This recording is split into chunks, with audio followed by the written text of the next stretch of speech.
और ये प्राचीन घाट है, अभी का नहीं है, बहुत पहले बनाया गया था। चित्रसेन नाम के गंधर्व थे जो उप देवता माने जाते हैं। देवताओं से विश्वनाथ जी का मंदिर है यहाँ पे, 500 साल पुराना। लेकिन ब्राह्मण गांव से पहले सेवा देते हुए माता जी और परिक्रमावासी की सेवा करते हुए ये बहुत सालों से कर रहे हैं। मैं जब पहले आया था ना, हम जब गए थे उस टाइम भी ये कर रहे थे। हाँ, बहुत पहले से कर रहे हैं। हो गए हमें, जब भी हम गए थे। सही बात है, बहुत दिन से सेवा कर रहे हैं। अब हमें ब्राह्मण गांव के लिए ऐसा रास्ता लगा है। उस माता जी से जो सेवा करते हैं उनके यहाँ से ब्राह्मण गांव 2-3 किलोमीटर है। अभी इसमें क्या है, बहुत परेशान हो जाता है आदमी। हम सोचते हैं 2 ही किलोमीटर है, लेकिन ज़्यादा निकल जाता है। अभी इस वजह से थोड़ा परेशान हो जाते हैं, लेकिन इट्स ओके, हमें चलते रहना है। ठीक। एमपी के जो लोग हैं प्यारे प्यारे, वो ना अनजान आदमी को इतना प्यार दे जाते हैं, वो जहन में रह जाता है। हम परिक्रमा होने के बाद भी याद करते हैं, उनको याद करते हैं। और मैंने भी बहुत सारे लोगों को अभी भी याद है मुझे। अब मैं हो सकता है तो परिक्रमा में फिर से अभी हूँ, तो हो सके तो मैं उनसे सभी से मिल के जाऊँगा, ऐसा भी होगा। और ये भी अभी जो माता जी उनको मैं याद नहीं हूँ, लेकिन मैं पिछली बार मिल के गया था। मैं बताया नहीं क्योंकि वो थोड़ा याद नहीं रहे तो दिक्कत हो जाता है, क्योंकि इनको तो सारे परिक्रमावासी यहीं से जाते हैं, तो इनको सारे थोड़ी याद रहेंगे। ठीक है, लेकिन ये जो उनकी पर्सनैलिटी होती है, हमें एक अंदाज़ा लगा देते हैं कि शहरों को, लोगों को ना देख के अंदाज़ा लगाने का बहुत बुरा ये होता है कि आदत होती है समझो, तो अंदाज़ा लगा देते हैं। लेकिन वो अपनी पर्सनैलिटी से विरुद्ध काम करते हैं, उससे ज़्यादा ही प्यार दे के जाते हैं हमें। बहुत अच्छे लोग हैं एमपी के, और स्पेशली ग्रामीण भाग के। शहरों के भी अच्छे ही है, ऐसा नहीं है, लेकिन ग्रामीण भाग के और ज़्यादा अच्छे हैं। ये है नंदगांव। यहाँ के बाहर से सड़क चली जाती है आगे ब्राह्मण गांव की तरफ। नंदगांव भी अच्छा सुंदर है। नंदगांव के उस साइड डायरेक्ट मैया है, मतलब यहाँ से हमको मैया दिख रही है। ठीक है, आपको दिख नहीं रही होगी, लेकिन यहाँ से हमको दिख रही है। ठीक है, हम पहुँच गए दोस्तों ब्राह्मण गांव। सड़क के बीच में देखो कौन बैठा है ये। कहाँ भागे भैया, ये देखो भाग गया, अंदर जा रहा है। ओए ओए ओए, नर्मदे हर, नर्मदे हर। ब्राह्मण गांव में मैया के दर्शन, और यहाँ पे वेग बहुत है मैया में। चलिए आगे घाट की तरफ चलते हैं। सीताराम सीताराम सीताराम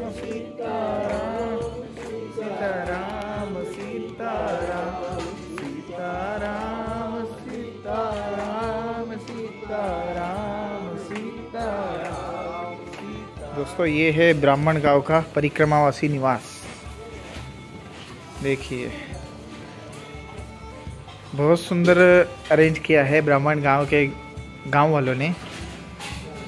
और पहले नहीं था ये, अब पक्का बना दिया है बिल्कुल, और मंदिर भी बहुत सुंदर बना दिया है। चलिए, और शिवलिंग की एक कहानी है यहाँ के मंदिर के, चलिए आपके दर्शन भी कराते हैं और बताते हैं आपको।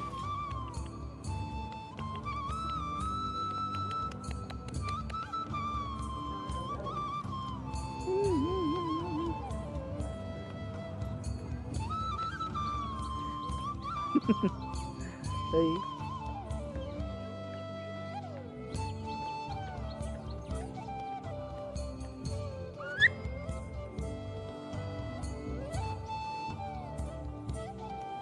देखिए ये है ब्राह्मण गांव का घाट, और ये प्राचीन घाट है, अभी का नहीं है, बहुत पहले बनाया गया था। और ब्राह्मण गांव खुद ही एक तीर्थ है, तो घाट की भी तीर्थ के नाम से ही जाना जाता है, ब्राह्मण तीर्थ, ब्राह्मण गांव तीर्थ, या फिर ब्राह्मण घाट। देखिए ये मंदिर अभी बनाया गया है, बहुत सुंदर मंदिर बनाया है, बहुत सुंदर।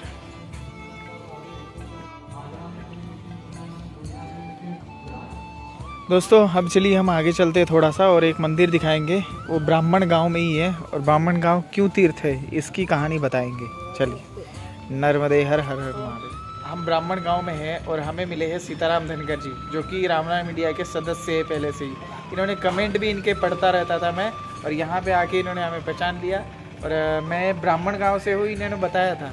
तब मैं सोच रहा था कि मिलेंगे कि नहीं मिलेंगे, वो कौन है मेरे को भी नहीं पता था, लेकिन यहाँ पे आके मिल गए हैं। कुछ बोलना चाहेंगे आप?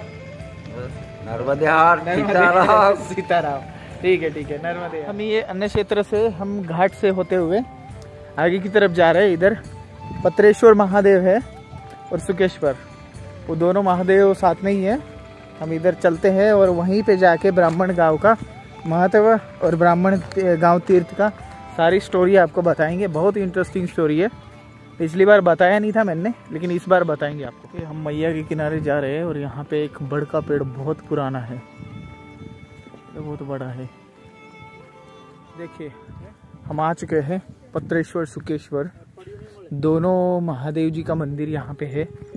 ये जो बड़ा पेड़ दिखेगा ना आपको, उस टाइम ये गेट से अंदर घुस जाना, इस साइड गेट है, ये देखिए, यहाँ से अंदर घुस जाना, बहुत अच्छा लगेगा। इधर ब्राह्मण तीर्थ, यही तीर्थ स्थान है वो, जो ब्राह्मण गांव को तीर्थ स्थान बनाता है। और क्यों ब्राह्मण गांव ही नाम पड़ा वो भी आपको बताऊंगा।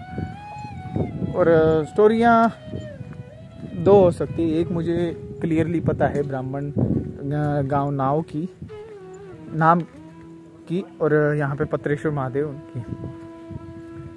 देखिए चलिए अंदर चलते हैं हम। और सुंदर परिसर है इसका, बहुत मनमोहक परिसर। थोड़ी देर हम यहाँ पे विश्राम भी करेंगे। दोस्तों हम हैं सुकेश्वर पत्रेश्वर महादेव मंदिर ब्राह्मण गांव में। तो चलिए यहाँ की स्टोरी बताता हूँ, पूरे ब्राह्मण गांव की बताता हूँ, और ये जो महादेव मंदिर है इनकी भी बता ही देता हूँ, ठीक है। तो इनसे दोनों से जुड़े हुए हैं। चलिए मैं दर्शन कराते कराते आपको कहानी सुनाता हूँ। हुआ ऐसा था कि एक गंधर्व थे, चित्रसेन नाम के गंधर्व थे, जो उपदेवता माने जाते हैं, देवताओं से नीचे गंधर्व। तो उस गंधर्व जाति के एक राजा थे चित्रसेन। चित्रसेन के पुत्र थे पत्रेश्वर, जिनका नाम था पत्रेश्वर।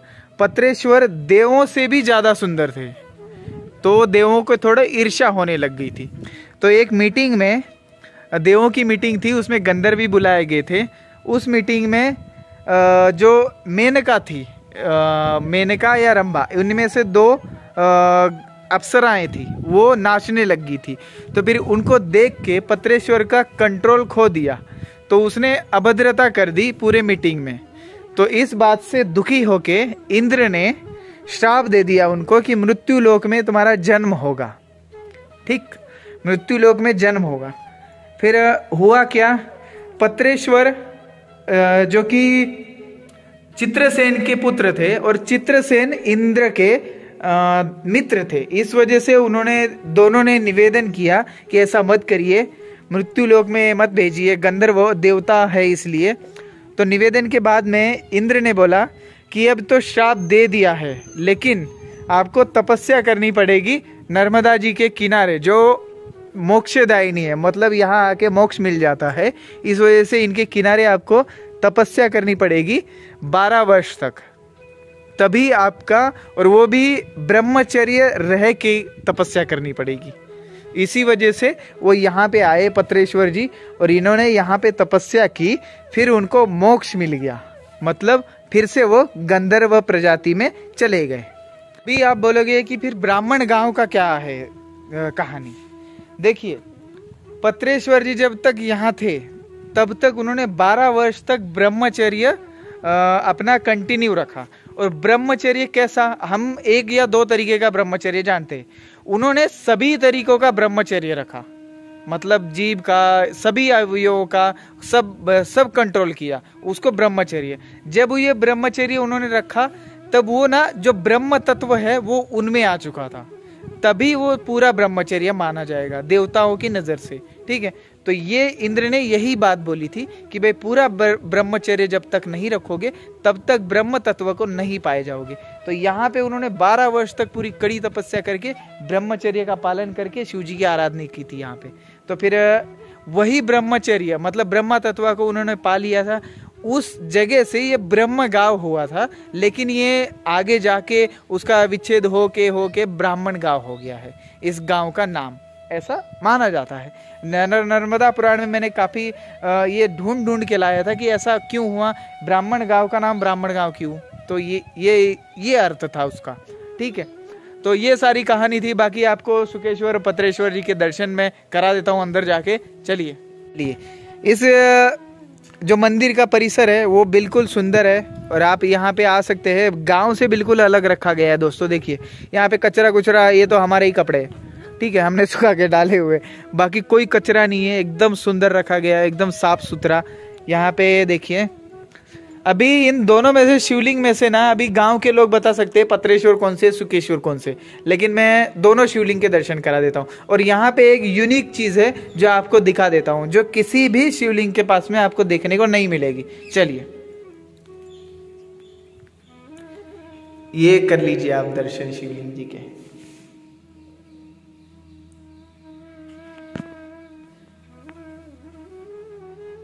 ओम नमः शिवाय।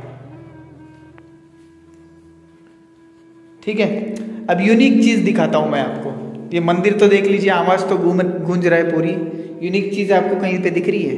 दिख गई होगी, ठीक है, क्योंकि हमारे सब्सक्राइबर भी बहुत ज्ञानी है। ये देखिए, ये विष्णु जी की मूर्ति है, ठीक है, विष्णु जी यहाँ पे है, और यहाँ पे है माता नर्मदा जी की मूर्ति। और वो तो दिख रहा है कि बहुत पुरानी है, प्राचीन है। ठीक, अब चलते हैं दूसरे शिवलिंग के पास। और मंदिर तो बहुत प्राचीन ही है, गांव वालों ने बहुत अच्छी तरीके से मेंटेन रखा है, इस वजह से बहुत अच्छी तरीके से रहा है ये। देखिए, चलिए, इधर भी वही चीज है, लेकिन यहाँ पे थोड़ा सा बदलाव है। यहाँ पे तो और ज्यादा सुंदर है। आप दर्शन कर लीजिए पहले। उधर है ना ये जलाधारी, ये वाली, ये पीतल की थी, यहाँ पे तांबे की है, ये फर्क है, और ये बड़ी है। आप दर्शन कर लीजिए।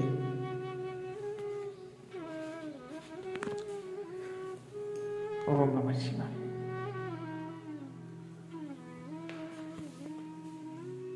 ठीक है, अब यूनिक चीज देखो, ये देखिए, ये सबसे यूनिक चीज है इस जगह की। माता नर्मदा जी की मूर्ति है, और वो भी ब्लैक स्टोन में, देख लीजिए, बहुत सुंदर है।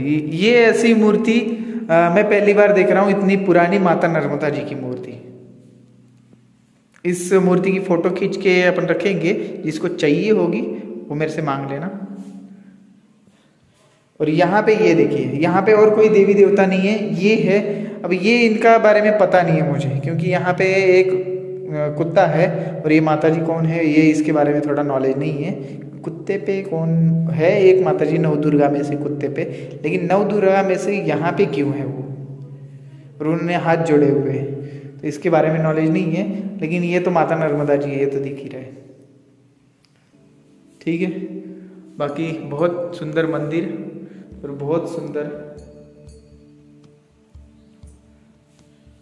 इसकी फोटो हम खींच लेते हैं दोस्तों। यहाँ पे पुराने मूर्तियों का एक और यहाँ पे अवशेष मिल जाते हैं। मतलब अभी जो आपने मंदिर देखा ना ब्राह्मण घाट में, ब्राह्मण गांव के ब्राह्मण घाट में, वो जो मंदिर है शिवजी का, जो वहाँ पे मंत्र वगैरह पढ़ रहे थे ना पंडित जी, वो जो शिवलिंग है वो मैया के पात्र से ही मिला था। मतलब वो स्वयंभू था, और यहाँ से निकल के गांव वालों को मिल गया, तो उन्होंने वहीं पे ले जाके घाट पे ही स्थापित कर दिया, और अब वो पूजा उनकी हो रही है रोज की रोज। ठीक है, और ये भी बहुत सुंदर मंदिर है, देख लीजिए। तो आप ब्राह्मण गांव आए तो ज़रूर आइए इस जगह पे। वो आगे से निकल जाते, यहाँ से निकल जाते लोग, लेकिन यहाँ पे कोई आया नहीं है। मेरे को पता था, इस वजह से मैं आया। अभी आपको भी पता है तो आपको ज़रूर आना है यहाँ पे। ठीक है, बहुत सुंदर। और ऐसी प्राचीन जगह पे नहीं जाएंगे तो फिर कहाँ जाएंगे।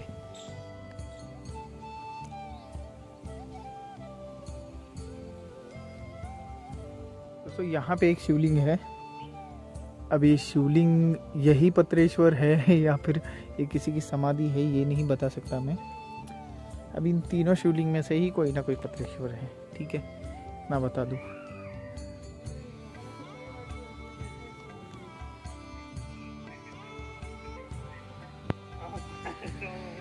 दोस्तों यहाँ पे देखो, ये पुराने अवशेष है मंदिर की,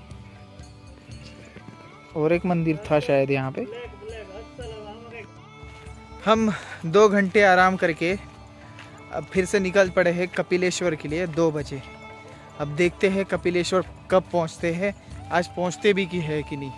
ठीक है, हम 2 रास्ते हैं कपिलेश्वर के, एक किनारे वाला है, एक बाहर से। हम जा रहे हैं किनारे वाले से।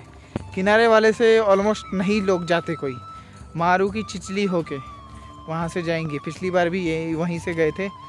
मैं रास्ता भूल गया विश्वनाथ खेड़ा जाके। विश्वनाथ खेड़ा से रास्ता मैं कौन सा पकड़ रहा हूँ ये मैं भूल गया, और मैंने अपनी वीडियो पिछली खुद देखी, तब जाके पता लगा कि हम ऐसे ऐसे गए थे। ये यहाँ से मुड़ना है हमें, और ये बोर्ड लगा हुआ है, ये विश्वनाथ खेड़ा के लिए रास्ता जाता है। 2 किलोमीटर यहाँ से विश्वनाथ खेड़ा है। हम ब्राह्मण गांव से आगे आते ही एक ऐसा दिखेगा आपको, एक छोटा सा झरना चला हुआ है। यहाँ से भटकने का चांसेस बहुत है। यहाँ पे आप ना ये जो पेड़ों पे लगे रहते हैं ना कपड़े या फिर प्लास्टिक जो लटकाए होते बांधे होते कपड़े, उसके सहारे आप आ सकते हैं। ठीक है, तभी पता लग सकता है। ये देखिए इधर से अब जाना है, इधर से क्रॉस करके उस साइड जाना है। थोड़ा वीरानी इलाका है, तब ऐसा लग रहा है। ये देखिए यहाँ से झरना चल रहा है। तो छोटे छोटे झरने बहुत है इधर। चलिए आइए।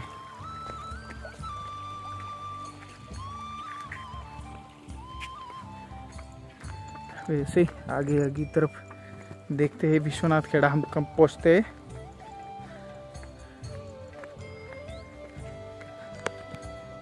दोस्तों ये विश्वनाथ खेड़ा है, और यहाँ की खासियत है विश्वनाथ जी का मंदिर है यहाँ पे 500 साल पुराना।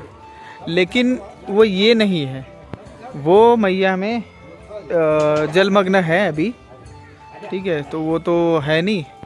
और यहाँ पे अभी ताला है, मतलब भगवान को सुला दिया गया है दोपहर के टाइम पे, तभी दर्शन तो नहीं हो सकते वहाँ से।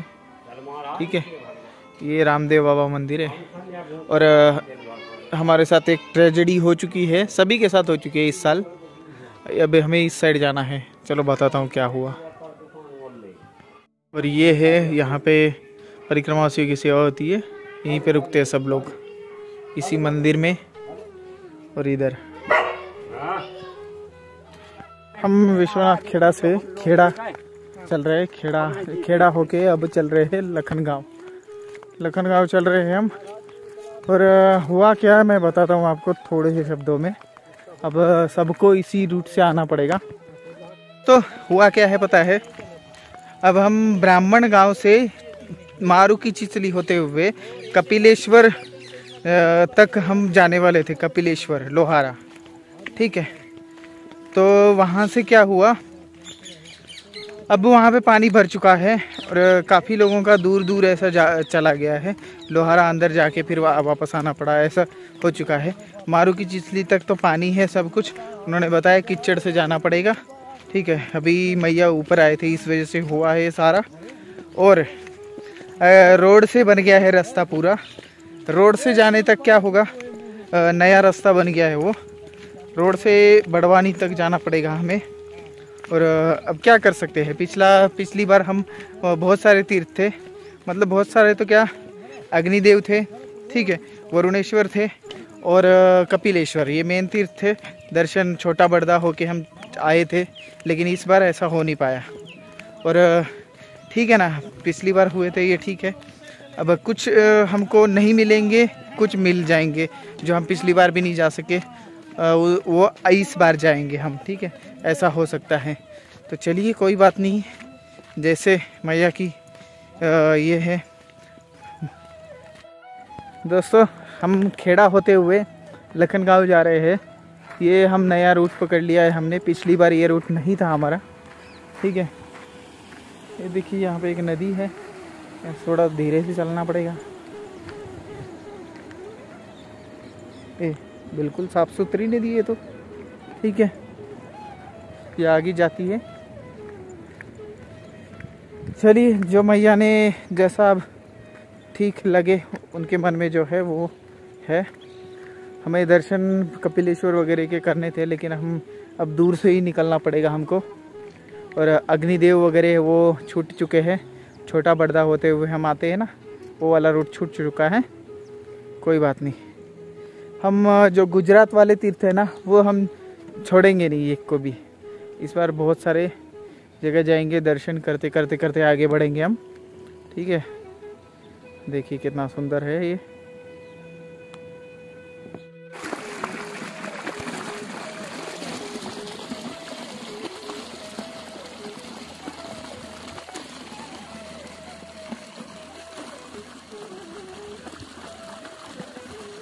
आगे जो है ना ये है लखनगांव फाटा और बड़वानी रोड।